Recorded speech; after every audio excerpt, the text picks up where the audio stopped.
All right, so right here we have our sideline out of bounds play. We call this pacer.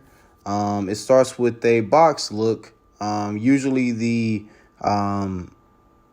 landmarks for pacer are going to be block for those two guys at the bottom of the screen, and then you have the volleyball line or the 10-foot line on the intersections between the out of bounds line on the volleyball line.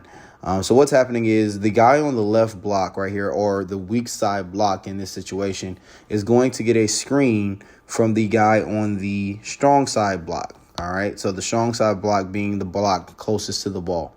Once that guy on the weak side block gets that screen, he's sprinting to the play side corner 3-point line for the 3-point shot. And so we'll demonstrate that here. He gets that screen. He's running over for that 3-point shot.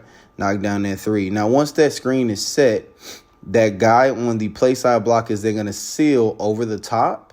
And when he seals over the top, he should be looking for the catch, right?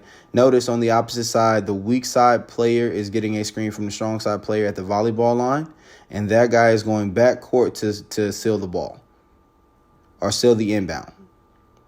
Notice here, again, we talked about this a little bit earlier. We're going strong side, short corner, and immediately on the seal, we're looking to isolate that post. Notice there's nobody else in the paint, so there should be no other help defender. So if you have a strong, dominant big, we can go right there, just like we did. If he seals and gets a switch to a smaller player, we're looking to throw that entry pass to the big with no help side initially. Notice that this one guard is going to be receiving the screen every time and going to the back court to receive the basketball, just in case we have a delayed transition between the two guys on the baseline.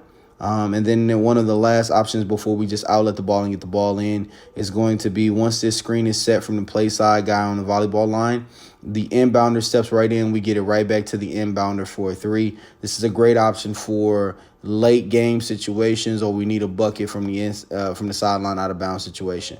And then once we get the ball in, we go right into our offense here. Right now we're in 4, I believe. And so we're cutting through play side block. Those guys are rotating up, making sure we cut all the way through the midline here. And this is just a prime example of how we can go from pacer right into our offense into a score.